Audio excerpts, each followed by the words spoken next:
एका अशा वर्गाची कल्पना करा जिथे प्रत्येक मुलाला स्वतःचा असा एक अदृश्य मदतनीस मिळालाय जो बरोबर त्यांच्या गरजेनुसार त्यांना शिकवतो. नाही नाही, ही काही सायन्स फिक्शन फिल्मची गोष्ट नाहीये. हे आहे आर्टिफिशियल इंटेलिजन्स म्हणजे AI. तर आजच्या या विश्लेषणामध्ये आपण हेच बघणार आहोत की हे तंत्रज्ञान आपल्या मुलांच्या शाळा कशा आणि किती बदलू शकतं. चला, एका अगदी सोप्या पण खूप महत्वाच्या प्रश्नापासून सुरुवात करूया.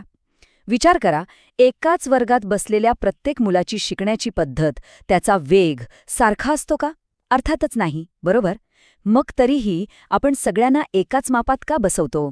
एकाच पद्धतीने का शिकवतो? आणि हीच तर आपल्या पारंपरिक शिक्षण पद्धतीसमोरची सगळ्यात मोठी अडचण आहे. हे चित्र बघा, खूप ओळखीचं वाटते नाही का? एक शिक्षक आणि त्यांच्यासमोर बसलेले 40 उत्सुक चेहरे. आता यातल्या प्रत्येकाची शिकण्याची क्षमता, त्याचा वेग, सगळे वेगळं. अशा परिस्थितीत एका शिक्षकासाठी प्रत्येकाकडे वैयक्तिक लक्ष देणं किती किती अवघड असेल याचा जरा विचार करून बघा. खरं तर हेच आपल्या पारंपरिक शिक्षणाचं वास्तव आहे. आणि मग ह्याच समस्येवर एक उत्तर म्हणून समोर येतो AI. पण हा AI म्हणजे नक्की आहे तरी काय? अगदी सोप्या भाषेत सांगायचं झालं तर तो शिक्षकांसाठी एक स्मार्ट असिस्टंट आहे. म्हणजे बघा, हे एक असं तंत्रज्ञान आहे जे माणसासारखा विचार करून शिकण्याची सगळी प्रक्रिया सोपी आणि पर्सनलाइज्ड बनवतं. आणि याचा परिणाम काय होतो? तर शिक्षक मुलांवर जास्त चांगल्या प्रकारे लक्ष देऊ शकतात. बरं, मग हा AI वर्गात नक्की करतो काय? म्हणजे कोणती साधनं देतो?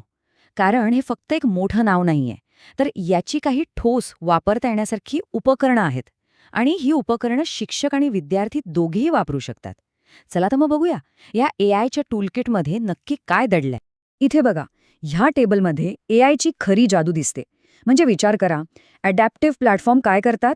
तर जो विद्यार्थी हुशार आहे त्याला पुढचं चॅलेंज देतात आणि जो जरा मागे पडलाय त्याला सोपं करून समजावून सांगतात. रात्री अभ्यास करताना काहीतरी अडलं? काळजी नाही, AI ट्युटर लगेच मदतीला हजर. इतकंच नाही, तर ऑटोमेटेड ग्रेडिंगमुळे शिक्षकांचा पेपर तपासायचा वेळ वाचतो आणि स्पीच रेकग्निशनमुळे मुलांचे उच्चारही सुधारतात. कमाल आहे ना? तर या सगळ्या साधनांमुळे फक्त विद्यार्थ्यांचाच फायदा होतो असं नाही, तर शिक्षकांनाही खूप मोठी मदत मिळते. आणि यामुळे होतं काय, की शिकण्याचा जो सगळा अनुभव आहे ना, तोच मुळापासून बदलून जातो. तो कसा बदलतो? चला, तेच आता पुढे बघूया. हे चक्र बघा, हेच AIचं खरं सामर्थ्य आहे. पारंपरिक वर्गात जे जवळजवळ अशक्य आहे ते इथे शक्य होतं.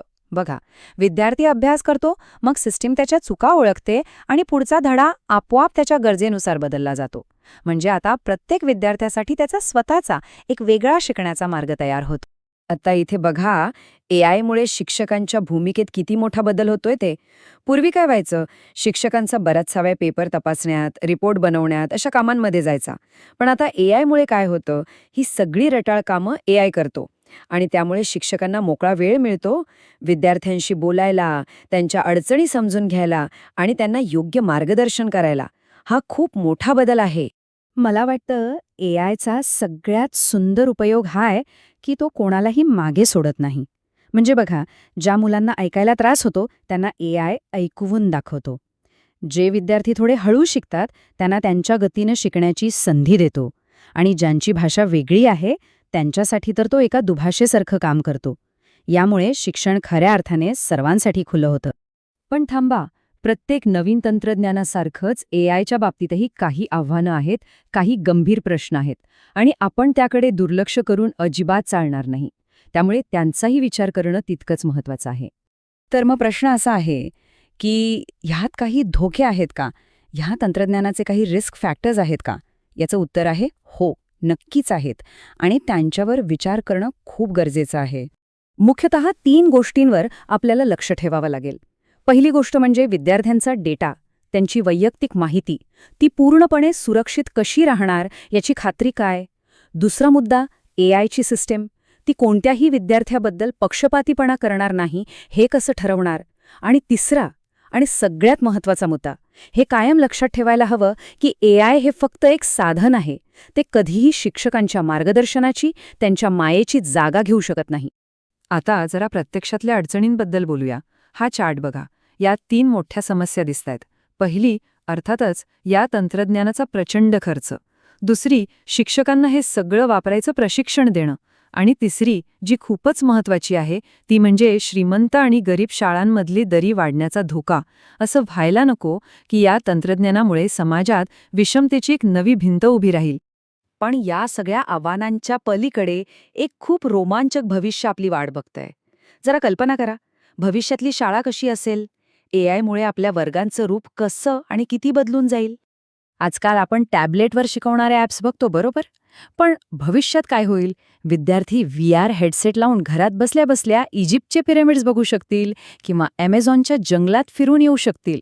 एवढंच नाही, तर भविष्यातला AI कदाचित विद्यार्थ्यांच्या चेहऱ्यावरचे हावभाव ओळखून त्यांना एखादा विषय कंटाळवाणा वाटतोय की त्यात त्यांना मजा येते हे सुद्धा ओळखू शकेल. आणि हे वाक्य मला वाटतं हे या संपूर्ण विश्लेषणाचं सार आहे की तंत्रज्ञान कितीही पुढे गेलं, कितीही प्रगत झालं, तरी शिक्षकांची माया, त्यांचं मार्गदर्शन आणि त्यांच्याकडून मिळणारी प्रेरणा यांची जागा ते कधीच घेऊ शकत नाही. AI हे शिक्षकांना रिप्लेस करण्यासाठी नाही, तर त्यांचे हात अधिक बळकट करण्यासाठी आहे. तर मग शेवटी एकच प्रश्न उरतो की हे भविष्य आपण घडवणार कसं? तंत्रज्ञान आणि माणुसकी यांचा योग्य समतोल साधून आपल्या पुढच्या पिढीसाठी एक उत्तम शैक्षणिक जग निर्माण करण्याची जबाबदारी आपल्या सगळ्यांची आहे. यावर नक्की विचार करायला हवा.